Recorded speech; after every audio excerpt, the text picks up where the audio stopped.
amigo, tudo bem? Você me Tudo ouve? bom? Ouço. Oh, Melhor que colocar o bom. fone de repente, né? Eu acho melhor porque evita algum, enfim, né? Sempre dá problema quando não tá com fone. Com fone é sempre melhor. Tudo bem? Ok. Me ouve bem? Ótimo. Show de bola. Tudo bem com você nessa Tudo quarentena aí? jóia. Tá tudo, na medida do possível, tá Na bem. medida do... E vem cá, deixa eu te perguntar antes de começar as perguntas de apresentação. É a primeira vez que você faz uma live no Instagram ou não? Com outra pessoa é a primeira vez. Quando eu fiz só sozinho. Pô, que bom, que bom. Fico feliz pela primeira vez ser comigo aqui. E até assim para o pessoal que está chegando aí, né? Eu sou só um admirador, no caso, a gente, enfim, né, não se conhece pessoalmente, mas eu fico muito feliz por você ter aceitado o nosso convite aqui para falar um pouco desse Não, cenário nacional aí e enfim, né, profundamente sobre cinema e tal. Então, obrigado aí mais uma vez por não, obrigado pelo essa. convite. Pô, show de bola. Tá investindo um pouquinho do seu tempo aqui e trazer um pouco de mais conteúdo pra gente, né? Então, antes de começar a apresentação e falar quem sou eu, para quem tá chegando aqui novo, né? Só para mostrar aqui, essa apresentação é o seguinte: é, nós já temos aqui indo para a quinta semana, um mês e pouco, fazendo esse quadro que se chama Siri na Live, né?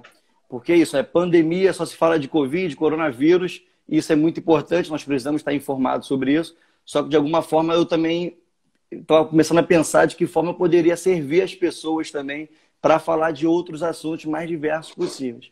Aí já fizemos de tudo aqui, já falamos de psicologia, enfim, espiritualidade, artes, e hoje aqui também um pouquinho mais de cinema, né? E aí, só para as pessoas entenderem que estão chegando aqui agora, o que, que é isso mais ou menos. E aí é o seguinte, assim, eu sou o William Siri, eu sou morador de Campo Grande, aqui da cidade do Rio de Janeiro, né? A zona oeste da cidade do Rio de Janeiro. Eu atuo politicamente também, enfim, vim candidato e tal, mas também eu atuo muito, minha militância é dentro de um grupo, que é um coletivo chamado Tudo Numa Coisa Só, que nós temos quase 50 pessoas organizadas aqui na zona oeste. Enfim, esse é um pouco de mim. E aí eu queria também apresentar, e aí, gente, eu vou olhar sempre um pouquinho para cá, porque aqui estão algumas anotações. E uma delas foi a questão aqui de como apresentar o Pablo Vilaça, né? É o seguinte, para quem está chegando aí, ó, Pablo Vilaça é crítico de cinema, é fundador de um dos mais antigos sites do cinema do país, que é o Cine em Cena, né? É Cinema em diretor, cena. Cinema em Cena, exatamente. E é o mais antigo. O mais antigo, mais tradicional. Boa, boa. É o maior também, né? A maior depende do conceito. Se você está querendo dizer em qualidade, Qualidade... Com certeza. Boa, boa. Ó, é diretor, roteirista de curtas, já escreveu 2 livros, né? Além disso, enfim, é professor de linguagem e críticas de cinematográficas. Enfim, esse isso. é um pouco do Vilaça, do Siri apresentando o Vilaça. Se apresenta para o pessoal aí também, Vilaça. É isso, eu sou escritor, crítico de cinema, tuito mais do que deveria, fico em rede social bem mais do que deveria, e é isso. É um pouco disso, né? Show de bola. E aí, Vilaça, assim, não sei se você viu lá nas histórias, eu vou, mais uma vez, né? Vou olhar assim para cá, porque a dinâmica aqui é feita que nós, no começo do dia, falamos quem vai ser o entrevistado do dia, né? E aí nós colocamos na história perguntas, porque as pessoas podem fazer perguntas para você. Tem algumas Uhum. coisas minhas, mas tem muita coisa aqui das pessoas também. E aí Ok. sempre eu vou fazer as perguntas olhando para cá. A primeira pergunta é um pouco padrão, né? Que a questão é o seguinte: imagino que você, óbvio, né, sempre gostou de cinema, só que eu queria saber de você, e aí um pouco, enfim, né, é o vizinho chegando aqui, imagino que deve... essas coisas, quarentena, né? Vamos lá. Eu queria saber o seguinte, que é essa coisa mais geral, né? Para saber um pouquinho mais de você. Imagino que você sempre gostou de cinema, mas qual foi o momento que entre gostar de cinema e que foi ali a virada de chave para você? Eu não quero somente gostar de cinema, mas quero trabalhar o ponto de ser crítico de cinema. Como é que foi essa história? Mas foi gradual, não foi uma decisão consciente, assim, eu vou fazer isso. Na verdade, eu fazia medicina na Federal e Uhum. eu sempre gostei de cinema, sempre vi muito filme, sempre li muito teoria cinematográfica. Mas porque eu gostava, eu gostava de estudar cinema. Mas fui fazer medicina, assim, não pensava em trabalhar com isso. E quando eu estava no segundo período, começou a surgir no Brasil as BBS, que eram as pré-internets, né? Era Uhum. Bulletin Board System, que era pré-internet no Brasil. Na verdade, você conectava com o computador de uma empresa, de um cara. No começo era de um cara, depois virou de uma empresa, para poder baixar dados, trocar mensagens, participar de chat e tal. E, como eu gostava muito de cinema, eu me ofereci para criar as áreas de cinema dos BBS de Belo Horizonte em troca de acesso. E Aham. aí eu via todos os filmes da semana, os filmes que estreavam, fazia um comentáriozinho breve, dava uma estrela, isso foi em 94. Sim. E aí quando a internet surgiu, eu já escrevia algumas coisas, eu criei uma página para colocar meus textos, e começou a crescer, comecei a colocar outros conteúdos, e eu fui percebendo que eu gostava muito mais disso, eu fui me aprimorando. E aí chegou um momento que eu percebi que eu queria fazer aquilo da vida. Eu gostava muito mais do tempo que eu passava cuidando do site do que da medicina, enfim. E aí eu estava no sétimo período, indo para o oitavo período, eu decidi largar o curso e ficar com cinema e cena. E se dedicar. Deixa eu te perguntar, teve alguma influência de alguém? Muita gente. Eu sempre li muita teoria e assim muito crítico e tinha um crítico particularmente que era o Roger Ebert.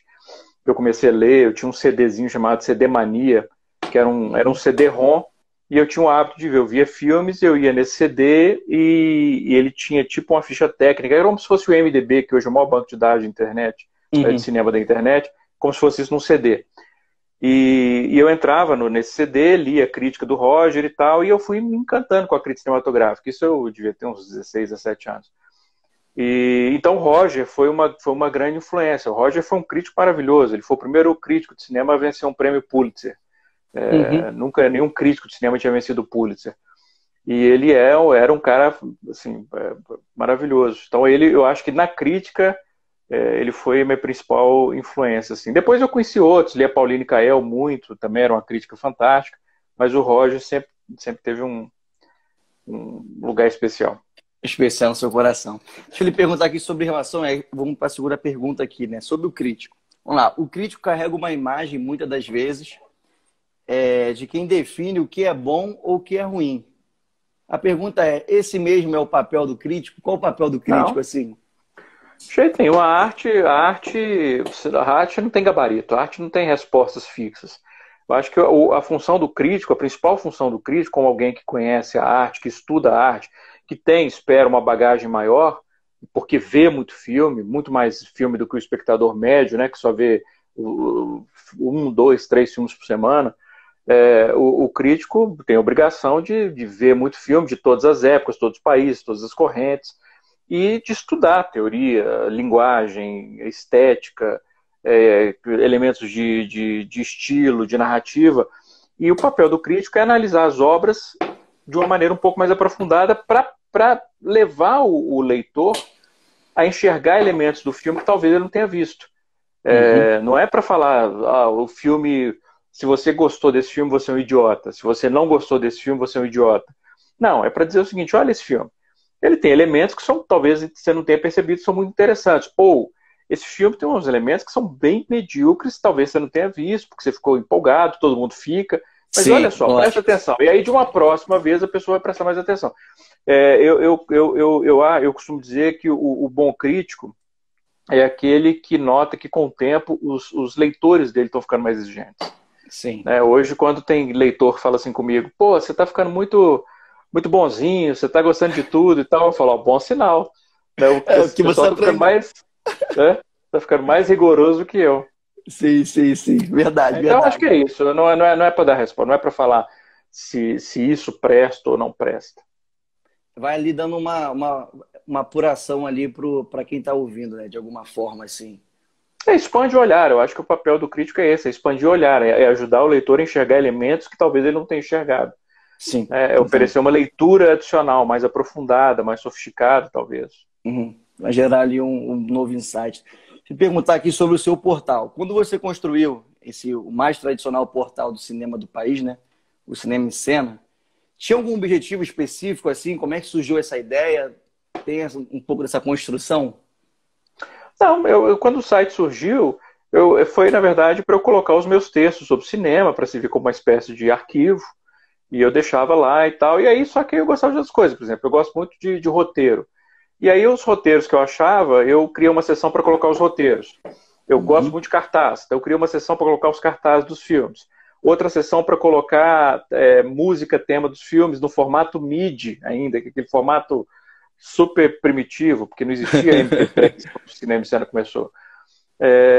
E aí uma seção para colocar fotos, né, os estilos dos filmes, outra seção para colocar notícias. E aí o site foi crescendo. No auge, assim, em termos de tamanho do site em si, a gente tinha 22 sessões. Nossa. E eu alimentava todas as sessões do site com um negócio assim, realmente desgastante. Depois. Trabalhoso, né? Aí depois entrou gente para trabalhar comigo e tal.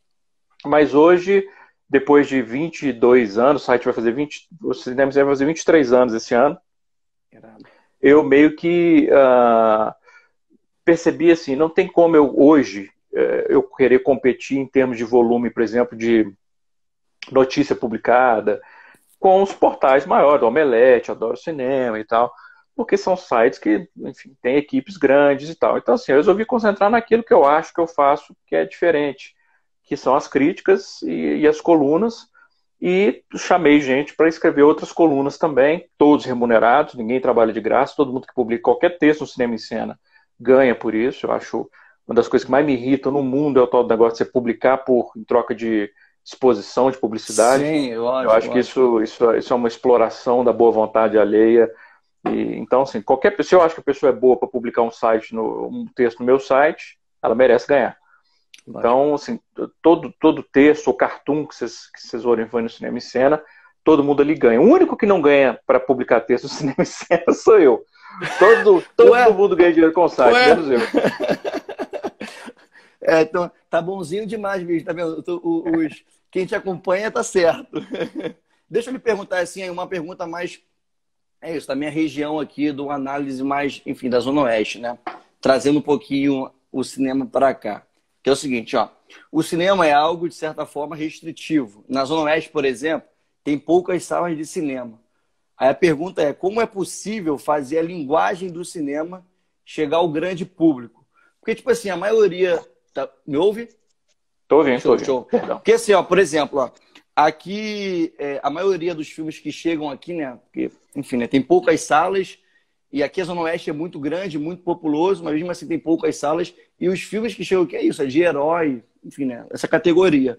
Sendo que, por exemplo, ó, o filme, o Parasita, esse também foi o Parasita na época, tinha aqui no Parque Shopping, que é em Campo Grande, sendo que é o bairro mais populoso e o maior bairro que tem na cidade do Rio, sendo que era uma sala, 10 horas da noite. Então, assim, bem, sabe, seletivo. Aí a pergunta é essa, né? Assim, como é possível fazer a linguagem do cinema chegar ao grande público? Não, o problema não é a linguagem do cinema, o problema é a distribuição. O problema é que, quando o Scorsese falou recentemente que os filmes da Marvel estavam meio que destruindo o cinema, era disso que ele estava falando. Ele não estava falando que os filmes da Marvel, quem gosta de filme da Marvel é idiota, ou que os filmes da Marvel são todos ruins. Não era isso que ele estava dizendo.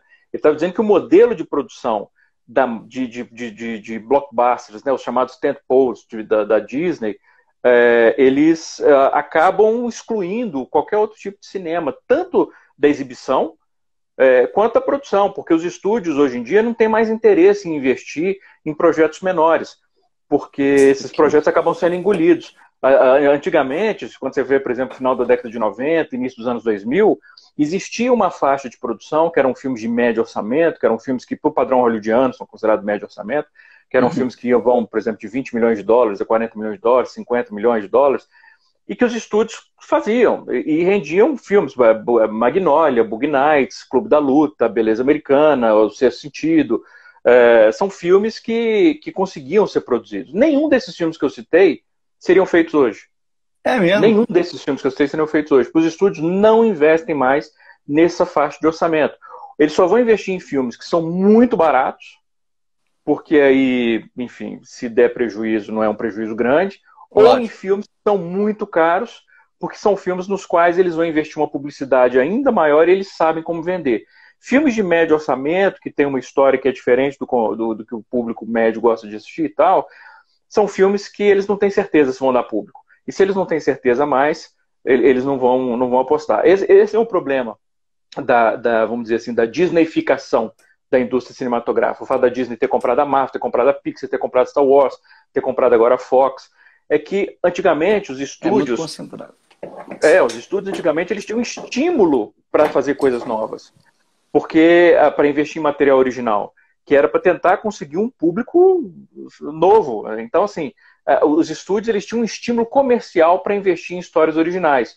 Hoje é o contrário. Hoje é um risco de um ponto de vista corporativo, de um ponto de vista capitalista, investir em coisas originais. Nenhum CEO de um grande estúdio ele vai querer arriscar investir num filme de uma história original, porque se o filme for mal, ele vai ser demitido, ele vai ter que prestar conta aos acionistas. Então, hoje, o estímulo é o contrário. O estímulo é invista em franquia, invista em continuação, invista em refilmagem. E é isso que o Scorsese estava falando, quando ele disse que os filmes da Marvel estavam destruindo o cinema. De fato, eles estão. Sim, sim. Isso, e aí, só para responder pergunta, lógico. perdão. E aí tem um outro problema, que é a outra ponta, que é essa que você mencionou, que é o problema da distribuição. Porque esses filmes, pensa, se você vai ver os cinemas, por exemplo, de bairro, cinemas de periferia, ou mesmo cinemas que ficam em bairros de classe econômica elevada, ou no centro da cidade, enfim, qualquer cinema que queira ganhar dinheiro. O cara quer ganhar dinheiro. Ele vai colocar um filme com uma história que ninguém nunca ouviu falar, com atores que talvez não sejam tão famosos, ou ele vai querer colocar Vingadores 8? Pô. Então, assim, é por isso que é importante, em qualquer indústria cinematográfica, no mundo inteiro, existe algum tipo de regulamentação para garantir um espaço para produções menores. O cinema francês tem isso, o cinema italiano tem isso, o cinema britânico tem isso, o cinema indiano nem precisa, porque o cinema indiano, os próprios filmes indianos dominam o mercado deles interno. E o Brasil tinha uma lei que era primeiro as cotas e segundo a determinação de que nenhum filme poderia ocupar um número maior do que X% das salas totais. Com o governo Temer essa determinação caiu, com o governo Bolsonaro nem preciso dizer. Então hoje você tem esses absurdos, por exemplo, de estrear o último Vingadores e ele estreou em 90% das salas do Brasil. Isso é um absurdo. Nos Estados Unidos, por exemplo, Vingadores ocupou, se eu não me engano, 14% ou 15% das salas de lá. Que isso? E isso foi um absurdo. Assim, você via matéria sobre isso em todos os veículos, falando que era um absurdo, que isso não podia acontecer, um filme só ocupar 14%, que como é que podia isso acontecer, que tinha que ter alguma regulamentação e tal. O Brasil ocupou 90%. Tinha um filme brasileiro que eu nem assisti, para falar a verdade, assim, porque é um desses filmes, essas Globo chanchadas, essas comédias da Globo. Mas enfim, não interessa. O fato que era. Esqueci qual que era. Eu sei que era parte 3. Era uma comédia brasileira, parte 3. E ela estava indo super bem de bilheteria. Estava indo bem de bilheteria. Ela estava indo para a terceira semana, saiu de cartaz porque os exibidores queriam exibir Vingadores. Surreal. Quer dizer, ele estava indo bem, só que é claro que não estava indo tão bem quanto iria Vingadores. Então eles tiraram um filme que estava indo bem de bilheteria. Então é por isso. Quer dizer, como é que você compete? Não dá, né? E assim, me parece que é fruto da desigualdade, assim como a desigualdade que a gente vê aqui na Zona Oeste, acontece também em paralelo com o cinema, né? Assim, só não está chegando aqui por uma lógica capitalista que você vê que é fruto da desigualdade cada vez mais concentradora. Você vê a Disney aí, enfim, né? Como você colocou, a concentração que há nisso tudo, né? E é um absurdo, né? De alguma forma. Terrível. É ruim de um ponto de vista comercial, é ruim de um ponto de vista de mercado, inclusive. Assim, as pessoas gostam de falar assim, não, eu estou falando das pessoas, assim, os liberaloides, né?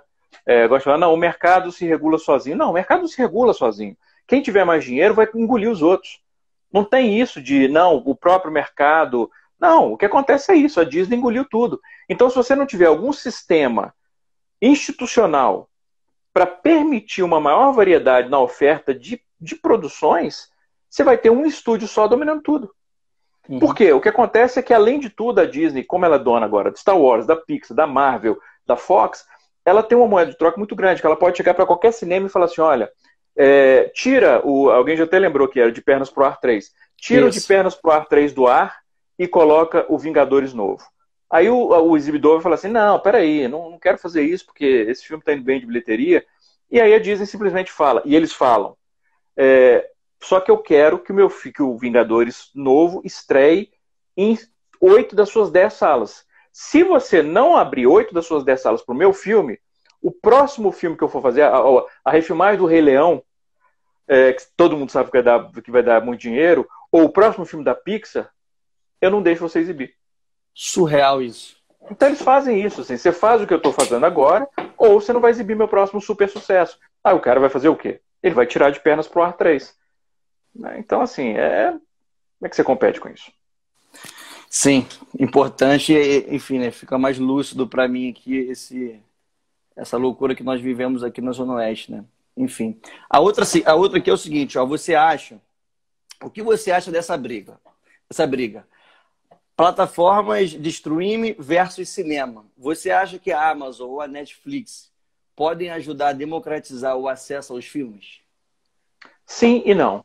Democratiza no sentido de que você tem uma plataforma que é centralizada, que é um preço mais conveniente, que você paga, sei lá, R$40 por mês e tem acesso ao catálogo deles todos, em vez de ter que sair de casa, pagar ingresso para ver um filme no cinema, porque o ingresso é mais caro, você tem que pagar gasolina, pagar estacionamento, então pagar Uber, ou aí pagar bomboniere, etc, etc. Então, assim, é mais viável financeiramente você assinar um streaming. Por outro lado, não é uma democratização do cinema, porque o catálogo deles é muito restrito. Por exemplo, uma coisa que me frustra imensamente é que sempre que alguém me pergunta, me recomenda um filme bacana, sei lá, um policial bacana. Aí eu falo um filme X. A primeira pergunta que vem a seguir é, tem na Netflix? Cara. Se não tiver na Netflix, se o filme não tiver na Netflix, é como se ele não existisse.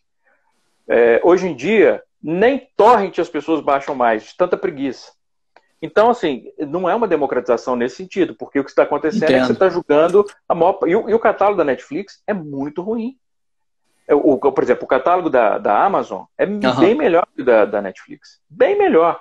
O catálogo da Criterion, que não tem no Brasil, infelizmente, mas espero que chegue, é infinitamente melhor do que o da Netflix. O problema é esse, é que a Netflix domina, ótimo que você tenha uma plataforma que seja viável, que ofereça, mas ela tem um catálogo tão pequeno e tão limitado, que não é só pequeno. Se você for buscar qualquer filme pré-década de 80 na Netflix, você vai encontrar uns 15, 20 filmes. O acervo da Netflix, ele é menor. Eu sei porque eu fiz uma pesquisa sobre isso, escrevi sobre isso há pouco tempo. O catálogo da Netflix, ele é menor do que era o catálogo das locadoras de bairro. A Netflix, que pode ter todos os filmes do mundo, tem menos filmes do que tinham as locadoras de bairro. Por quê? Porque ela tem que licenciar os produtos. É por isso que ela está fazendo tanto produção original. Porque ela sabe que agora a Warner vai lançar o streaming dela, a Disney já lançou, a Universal vai lançar. E esses estúdios vão dizer o seguinte, peraí, eu não quero mais meus filmes da Netflix, porque agora a Netflix é competidora. E aí o que a Netflix vai fazer?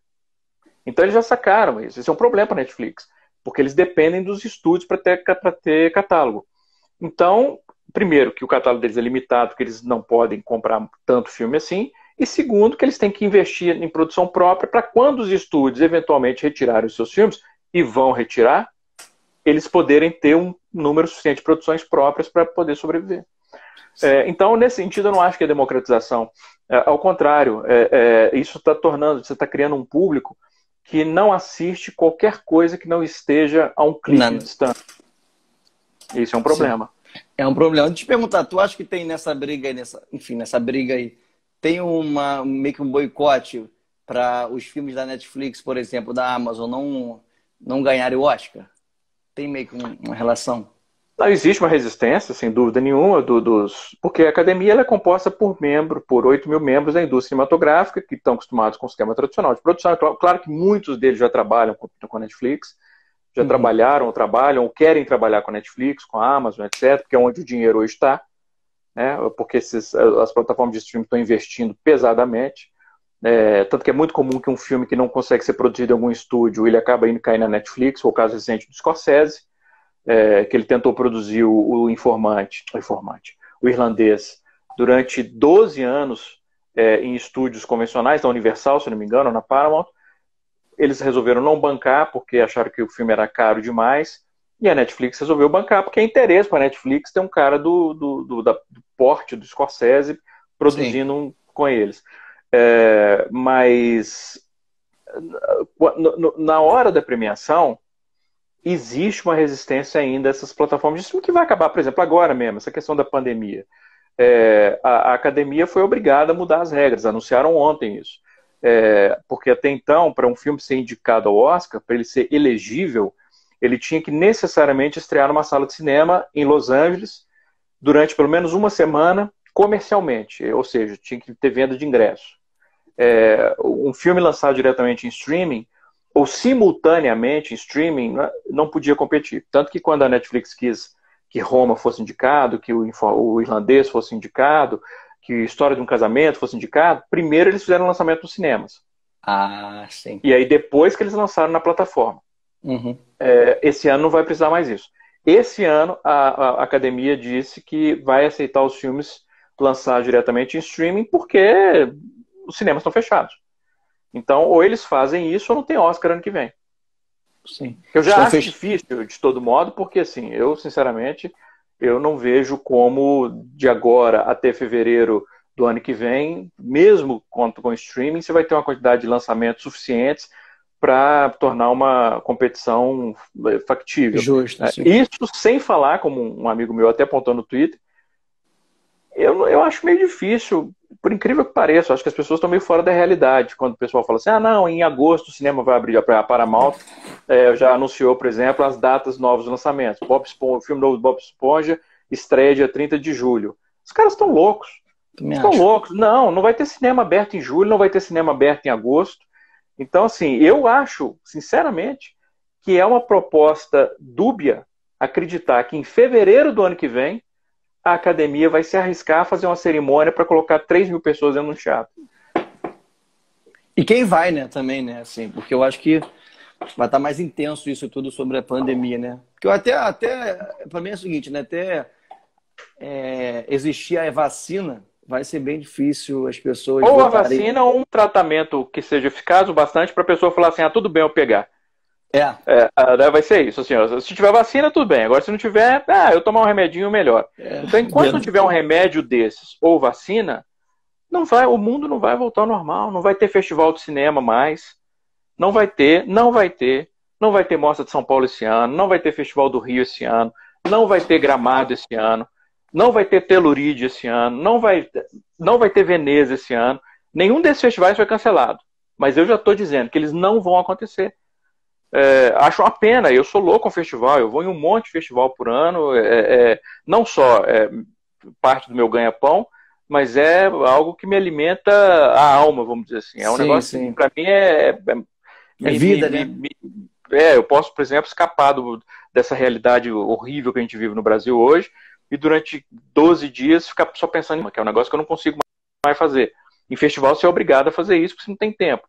Então eu detesto falar isso, mas é a realidade. Quem não quiser assumir isso está fora da realidade completamente. Concordo com você, eu concordo. Deixa eu te perguntar aqui, até que você comentou, já apontou um pouco da política, né? Aqui, ó, a sexta pergunta você tem uma posição política muito marcante. Como você tem acompanhado as ações desse governo, principalmente em relação à Ancine e à Secretaria de Cultura? Bom, primeiro eu não sabia que minha posição política era marcante. Isso é uma pergunta da Ana Luísa. Eu acho que eu sou tão discreto em relação ao meu posicionamento político. Quem te acompanha no Twitter nem imagina isso, né? Imagina, eu falo de política aqui e ali. Não, eu sempre falei de política, Às vezes aparece leitor falando assim, não, eu gostava de você antes de você falar de política. Então você nunca gostou, porque se você for pegar texto meu outro dia eu linkei um texto meu de 98, uma crítica minha que eu escrevi em 98, e tinha lá elemento político na crítica. Eu sempre, porque a arte é política por natureza, não adianta você querer separar a arte da política, do que cerca a gente.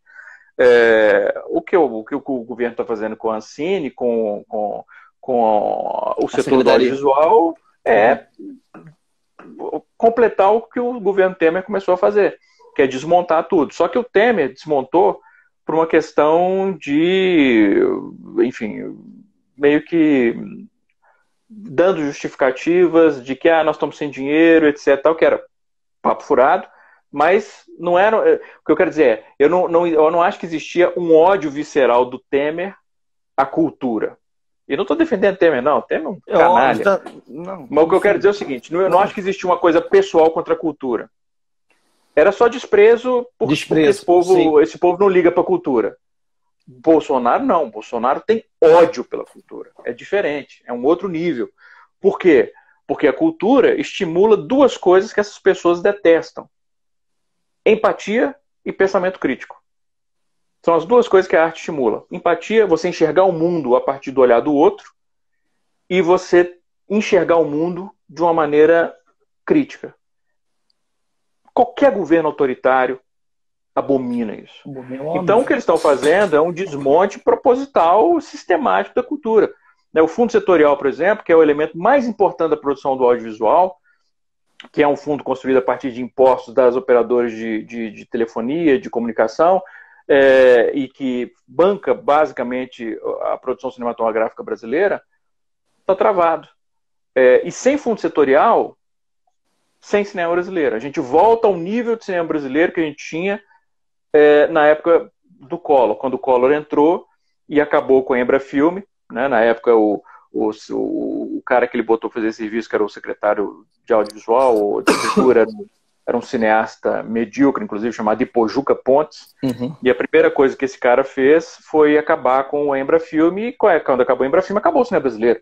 De 89 a 94, quando teve o Carlota Joaquina, a gente produzia, acho que 4 ou 5 filmes por ano. E desses 4, 5 filmes, 0 chegavam ao cinema. Isso começou a mudar com a Lei Rouanet, e quando o Carlota Joaquina estreou, da Carla Camurati, foi um sucesso absoluto, e as pessoas lembraram que existia cinema brasileiro.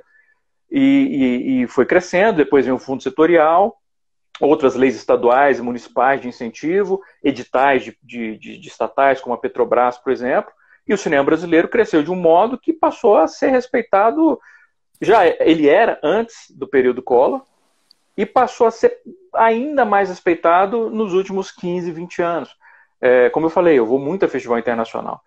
Lá fora, o cinema brasileiro ele é visto com reverência absoluta. Lotam as sessões. Assim, é fila de virar o quarteirão. E eu sempre faço questão de ficar prestando atenção, porque sempre tem aquele... Deixa eu ver se é só brasileiro que está aqui, né? O pessoal está querendo ver filme e tal. Não, lógico. E não é. É o pessoal, assim, do mundo inteiro e assiste aos filmes e aplaude, tem uma curiosidade, sabe o nome de diretor, sabe o nome de ator, ganhamos prêmio, adoidado, ganhamos prêmio em Berlim, ganhamos prêmio em Cannes, ganhamos prêmio em Veneza. Só aqui que o cinema brasileiro é desprezado.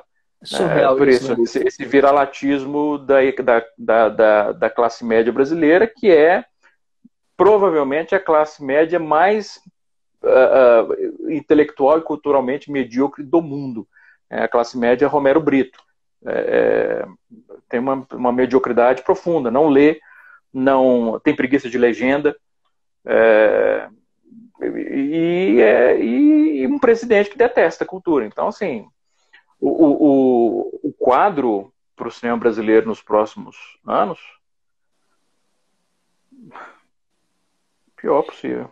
Imagina, é verdade, assim, o governo Bolsonaro tem como 01 em relação de inimigos é a cultura, né? Porque na lógica do governo, tudo que ocorre no Brasil é porque a cultura, enfim, esquerdista e tudo mais, faz com que o país esteja, enfim, né, Eu nem acho que eles acreditam nisso não, sabe?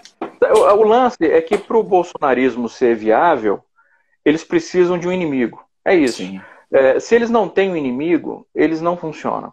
É por isso que, assim, por exemplo, o coronavírus deixou esse cara desnorteado, deixou o Bolsonaro desnorteado. Porque você não pode odiar um vírus. Não faz sentido isso. Você eleger como inimigo um vírus. Então, o que ele podia fazer? Ele resolveu eleger como inimigo os governadores e os prefeitos. Fica mais fácil, né? Então, ele compra briga com os prefeitos, compra briga com a ciência, compra briga com com qualquer um que fale de isolamento social, fala que isso é uma tentativa de sabotar o governo dele, enfim. Porque é assim, eles precisam sempre de um inimigo. Se eles não têm um inimigo, desmonta. Eles são movidos a ódio. Então, enfim, mas aí é outra questão.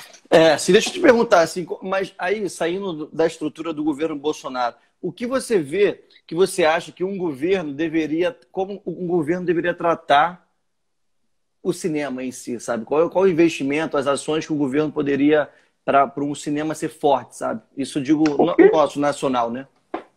O que fazem no mundo inteiro. No mundo inteiro. O pessoal fala, por exemplo, da Lei Rouanet, que é a lei de incentivo através de incentivo fiscal, que é você oferecer algum tipo de retorno nos impostos para a iniciativa privada que investir no cinema. Ou não. E, além disso, você ter verba estatal diretamente colocada em produções. Isso acontece no mundo inteiro. Isso acontece. Os Estados Unidos, por exemplo, boa parte dos estados norte-americanos, eles têm lei de incentivo fiscal para atrair produções para eles, para não ficar produzindo só em Hollywood, para produzir só em Nova York.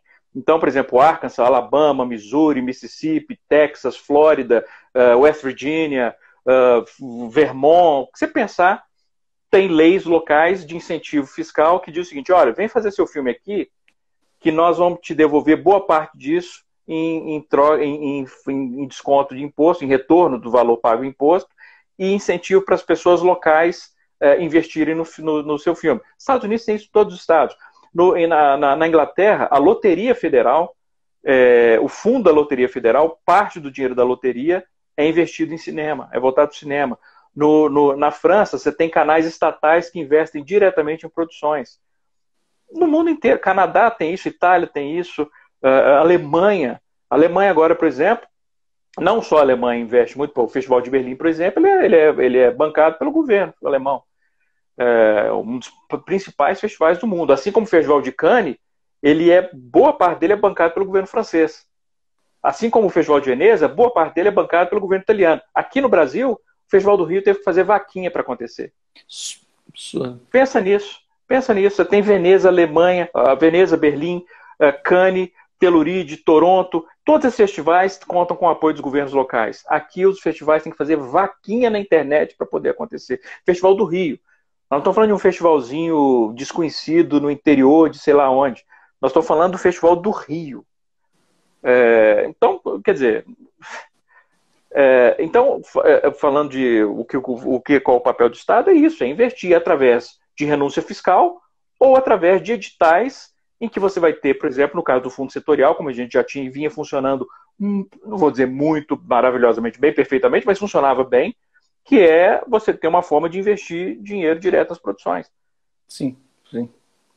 É complicado mesmo, verdade. E assim, é o papel direto que hoje, né, como você falou um pouco atrás, né, os liberais, né, não, o setor privado vai ter que investir tudo. Isso é a maior idiotice que, enfim, né, não existe. Que é pregado, não existe, lógico.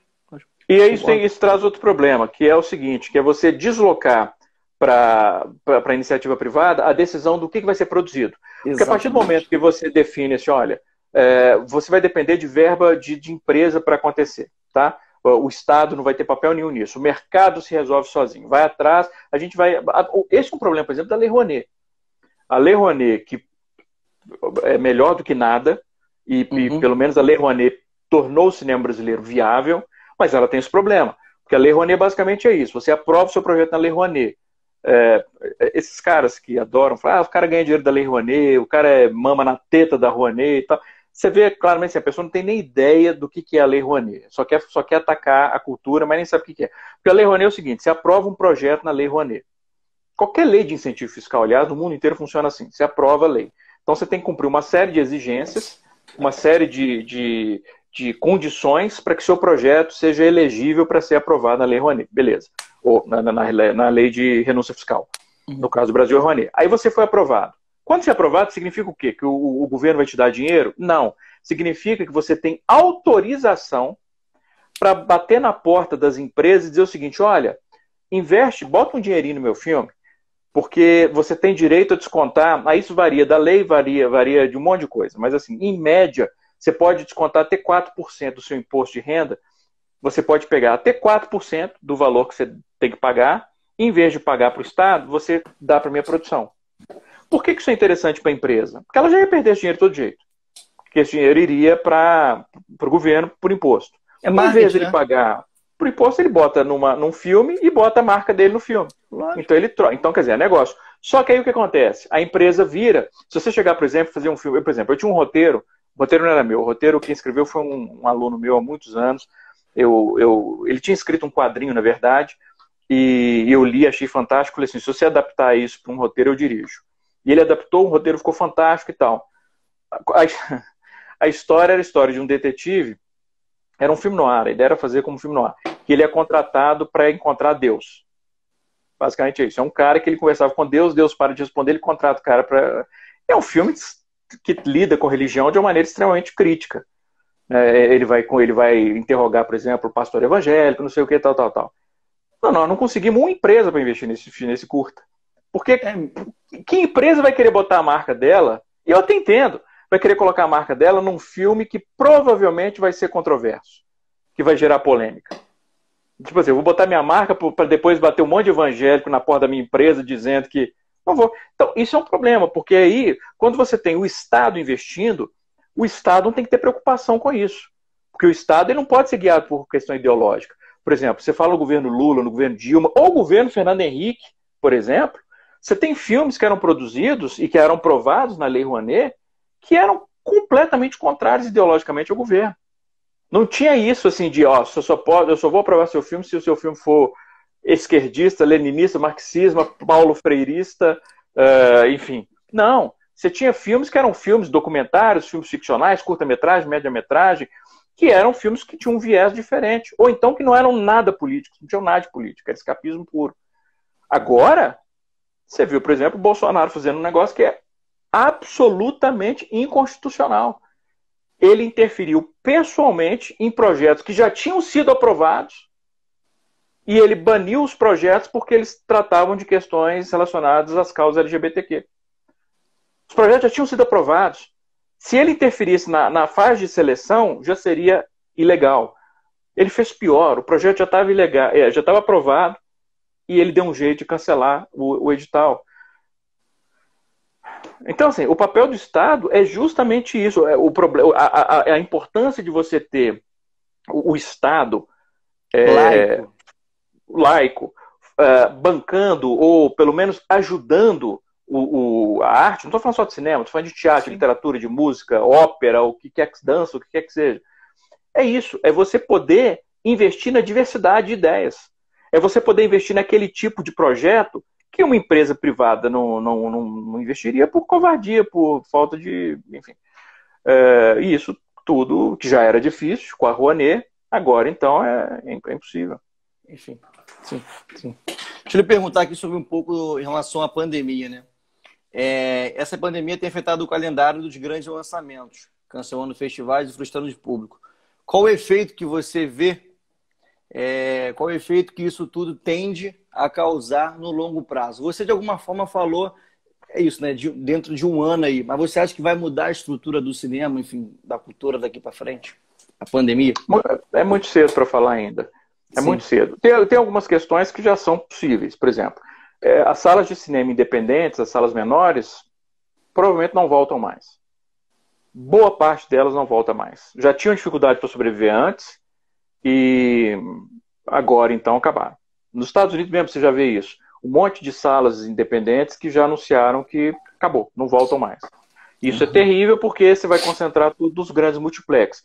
E até os multiplex estão tendo dificuldade. Por exemplo, a AMC, que é uma das maiores cadeias de cinema nos Estados Unidos, eles já disseram que eles pararam de pagar aluguéis em várias dos prédios que eles ocupavam e demitiram já não sei quantos mil funcionários e já anunciaram que várias dessas salas vão ser fechadas, que eles não vão voltar. Então, assim, além da questão do streaming, as pessoas se habituarem mais ao streaming, o streaming crescer nesse período, que é natural, eu acho que quando voltar, por exemplo, é aquilo que a gente discutiu há pouco, falando de não ter festival, de não ter Oscar que vem. Porque mesmo quando você encerrar a quarentena ou tornar a quarentena menos restrita, Vamos, quem é que vai querer ir ao cinema para você ficar numa sala fechada durante 2 horas com um monte de gente que você não conhece? Uhum. Enquanto não tiver vacina. Ou enquanto não tiver um tratamento. Sim. Não vai acontecer. Então, e como é que os cinemas vão sobreviver aí mais 8 meses, um ano, sem público? Essa é a maior ameaça. Essa é a maior ameaça. Além disso, claro, existem as questões dos profissionais da área do audiovisual. Como é que eles vão sobreviver? Isso, sabe? Isso é preocupante. E é muita gente, né? Movimenta muita coisa. Muita gente. Eu acho até que, por exemplo, só para ilustrar um exemplozinho, eu acho que o Bacurau... eu agora esqueci o número, mas assim, era um número...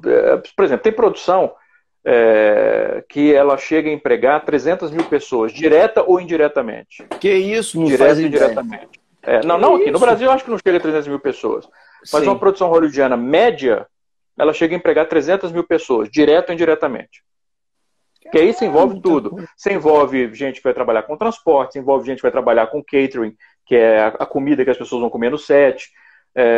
Então, assim, é muita gente. No Brasil, uma produção média, uma produção barata. Por exemplo, eu fiz um curta-metragem, eu fiz 2. Eu fiz um em 2008 e fiz um em 2012. O de 2012, por exemplo, que era um orçamento, era um filme super barato. Acho que ao todo a gente empregou, acho que umas 90 pessoas, 80, 90 pessoas, direto e indiretamente. E era um curta-metragem, barato.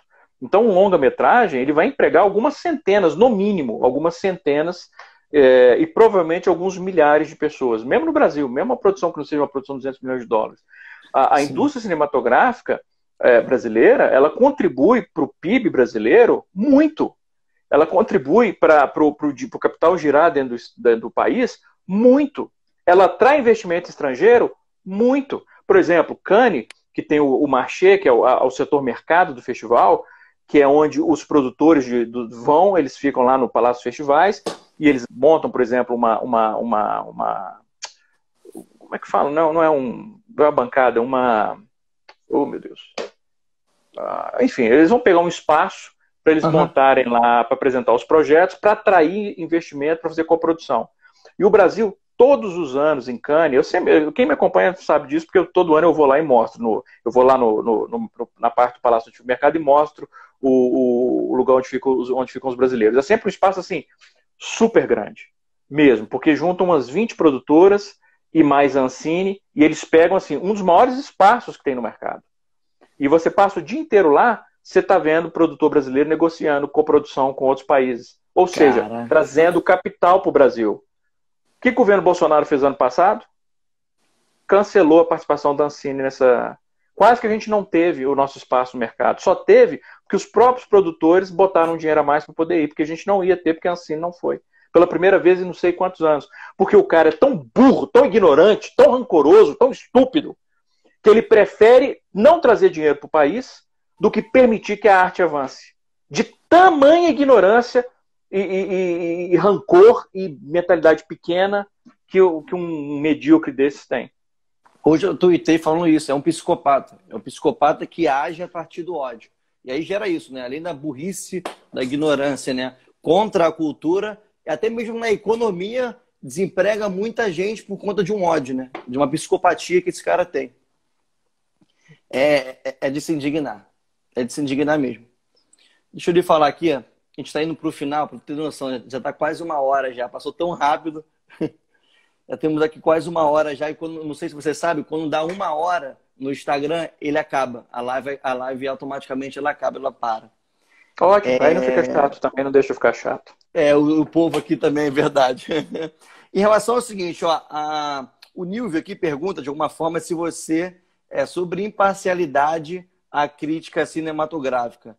Você tem a preocupação de tentar ser isento ideologicamente nas suas críticas? Não, ideologicamente é uma coisa. Imparcialidade não existe na crítica, isso é um absurdo. Sim. Imparcialidade você tem que ter no jornalismo. A crítica cinematográfica, você está fazendo um juízo de valor. Você tem, por natureza, faz parte inata da função do crítico ter uma posição sobre o filme. Um crítico que não tem posição sobre o que ele está vendo não serve para nada. Porque a única maneira de você ter um crítico imparcial seria um crítico que todo filme que ele visse, ele fizesse o texto dele fosse uma coluna de prós e contras com o mesmo número de itens. Não, se a partir do momento que você viu um filme, você vai ter uma opinião sobre ele, você tem que manifestar, não tem isso de imparcialidade. Isso é diferente da outra questão, que é você não julgar um filme a partir de critérios, eu até discuto isso num dos meus cursos, que é um péssimo critério para um crítico utilizar, é você usar critérios morais ou ideológicos para julgar um filme. E eu me orgulho particularmente de ser bem capaz de fazer isso. Por exemplo, tem vários filmes com os quais eu concordo ideologicamente que eu meto o pau. Por exemplo, vários filmes do Michael Moore, por exemplo, o documentário do Michael Moore, que eu desço o cacete, que eu acho extremamente medíocres. E eu concordo com o que ele está falando. Eu concordo com a essência do que ele está falando. Mas acho que é um cinema pobre. E o contrário também.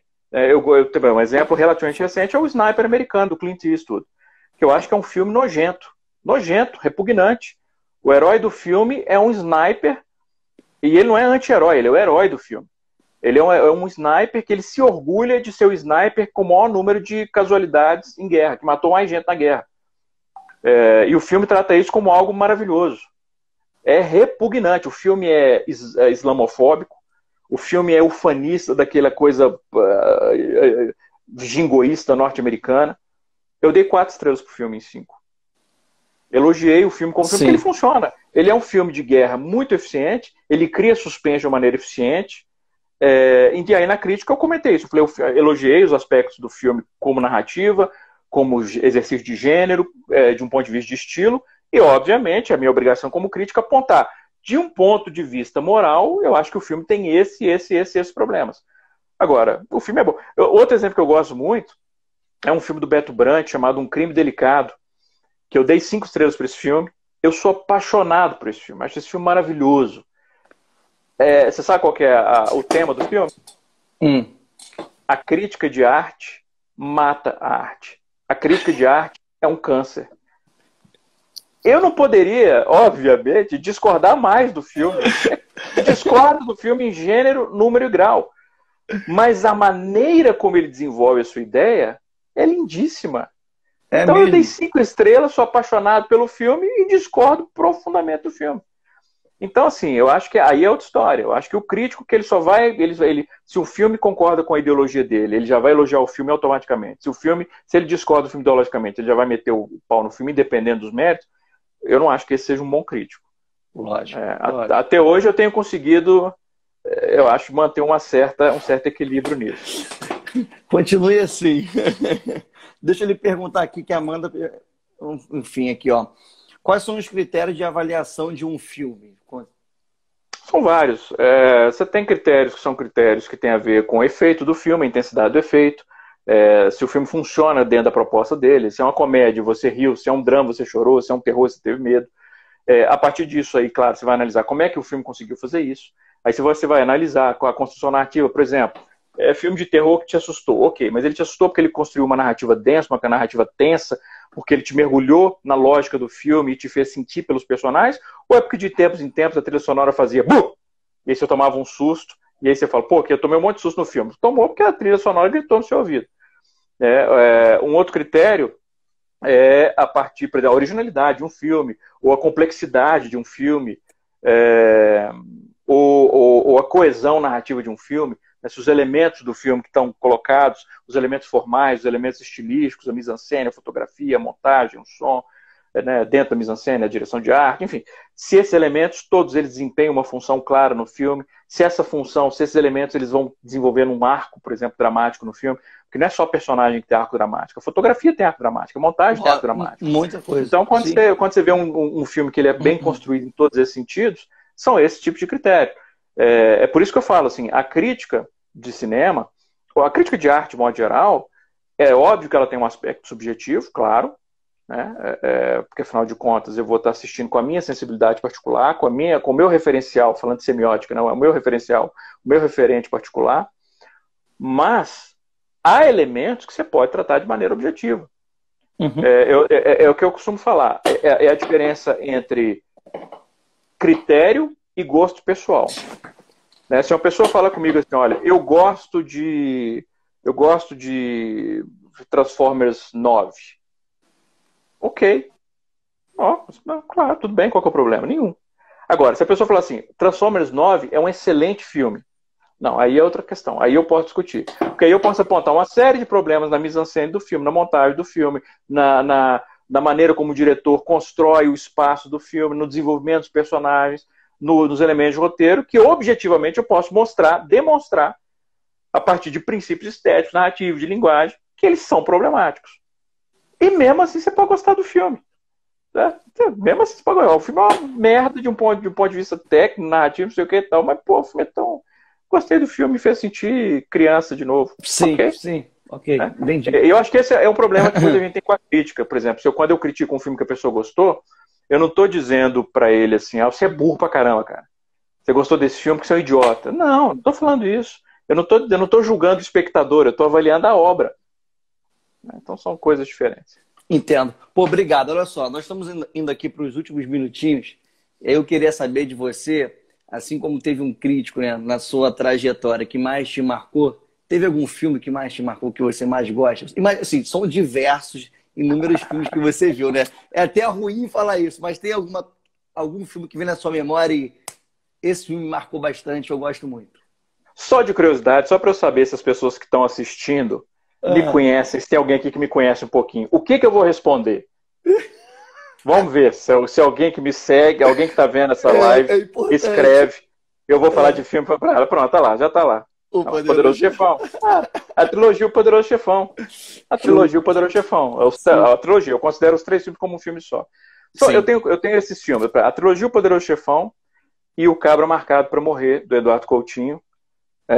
São os filmes de amor profundo, assim. Uhum. Agora, fora esses, eu tenho um monte de paixões. Né? Agora, os meus grandes amores são, em primeiro lugar, a trilogia Poderoso Chefão, Cabo Marcado para Morrer, depois vem Meus Filhos, e aí...